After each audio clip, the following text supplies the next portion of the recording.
get into the injury report right now. Dr. Kevin McHale is with Cape Regional Health Systems. Cape Regional Health Systems and Penn Orthopedics, the best of both worlds for a healthier life.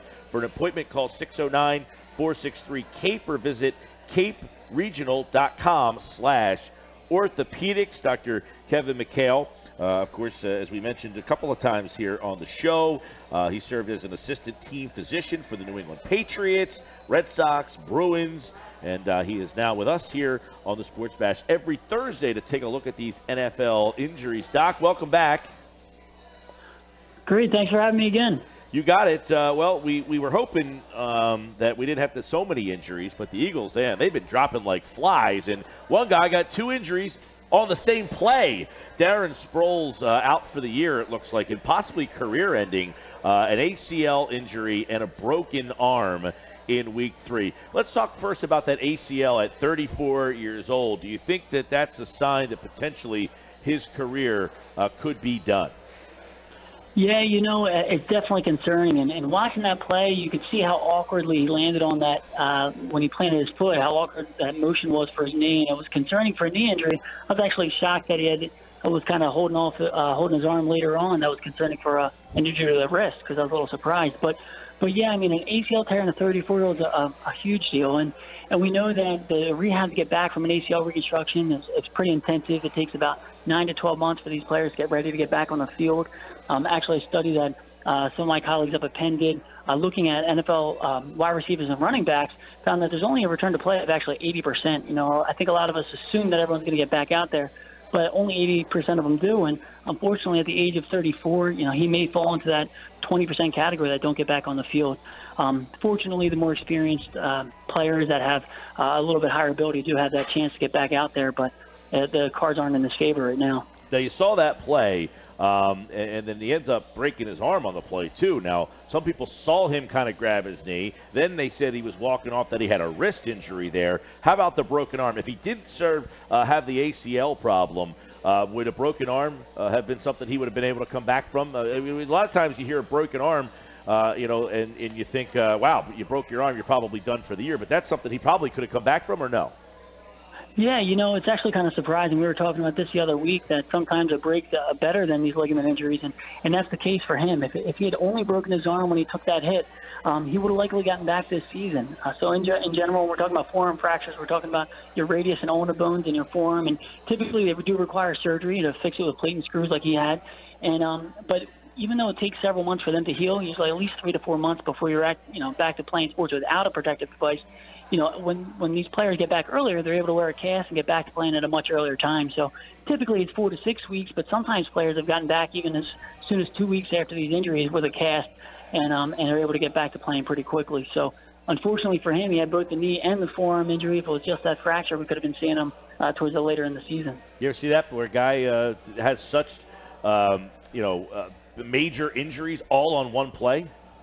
Yeah, I mean, it's pretty crazy. Unfortunately, you do see this at the NFL. There's such high energy going into these plays at the speed that these guys are colliding, and it does happen. But 2 significant injuries like this is definitely a rare occurrence, that's for sure. Okay, Fletcher Cox looks like he's going to be out. We're also hearing he could miss the next 2 weeks. It looked like an innocent little thing. It was day-to-day, the strained calf. He walked out of the NovaCare the other day. Some people saw with a sleeve on his leg. He had a slight limp. Looks like he's not going to play this week, but we've heard it could be a 2 to 3 week injury, especially for his size and the position that he plays in that strained calf. What's he dealing with there? Yeah, so when we're talking about a strained calf, we're talking about your gastrocnemius muscle in the lower leg. And it's actually fortunate that he had just a strained calf, because we had already talked about Sidney Jones dealing with this Achilles tendon injury. And we know that your gastroc and your soleus muscles insert onto the back of the heel by the Achilles tendon. And the same kind of mechanism that injures the calf can injure that too. So honestly, he really dodged a bullet by not having that injury. As we know, it takes at least 6 months after surgery to get back from playing. So fortunately, it is just a muscle strain. But unfortunately, as we know with these hamstring injuries we're dealing with, it's a little unpredictable when these guys are going to be ready to play. It takes a lot of rehab and unfortunately some time of rest to get them back to the level of being able to play. And a lot of it's just based on allowing these muscle fibers to heal in as he gradually ramps up his play. And it's based on the symptoms. Once he's able to start running and competing without pain, he'll be back on the field. But it usually takes a couple of weeks, unfortunately. Yeah, at first it just seemed like it was a kind of a day-to-day type of thing. Now it looks like a week-to-week. 3 weeks on the string cast. Is that about right? Yeah, it is about right. It's all based on the severity of the injury. When we talk about mild muscle strains, it could only be a couple of days, and that's why a lot of times they're hopeful and they're probably just happy that it was a calf strain and nothing else, and typically they can get back very quickly. But if it's a more severe injury, it can definitely take a few weeks for these muscles to get a chance to start healing and rest a little bit, and then allow them to get their strength back to get on the field. Okay, this one, I'm interested in this one because the Eagles are playing the Chargers this week, and I saw Mike Williams. He was a high pick in the draft, a very big-time wide receiver. He missed all the training camp after suffering a herniated disc. He had the off-season problem with the back. This is a guy that many people had high hopes for, and this was kind of a sudden thing that happened for him. So anything with the back, herniated disc, you're talking about a worrisome situation.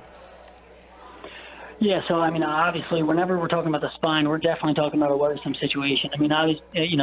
You would assume that these guys, it's a career-threatening injury when you're talking about spine injuries. But luckily, a lot of these herniated discs in the low back, actually players get back to playing and playing at a good level. So what we're talking about is an injury to that shock absorber between your vertebrae called your intervertebral disc. And with all that compressive load that they have and the twisting and the force going across it, the lining of it can tear, and the contents of the inside can start to bulge or herniate out and actually can pinch a nerve. And that's when the players not only will have pain in their low back, but also pain that may shoot down their leg with associated numbness and tingling and maybe even some weakness. The good news is that they tend to get better with whether it's non-operative management or operative management. So whether they have surgery or not, they tend to get better. It just takes a lot of time. 7th overall pick. By the way, real quick on that, sometimes, you have back problems, Doc, right? These guys probably come to you all the time with back issues like that. They don't go away. This is something that even when you feel good, you seemingly have the back problems for life. No, actually, surprisingly for this, that is true. A lot of times you have chronic back pain, but for these injuries, once they recover, the studies show they actually perform at the same level as they did pre-injury. The hardest thing is getting them back on the field. There's only about a 70% chance that these guys get back, but it sounds like he's already running at full speed, not doing contact yet, but he should be out there. So although there is about like an 8% recurrence rate of getting another disc herniation, these guys actually play at a similar level to pre-injury. So that's fortunate news for him. Okay, another look at the injuries with Dr. Kevin McHale and Cape Regional Health Systems.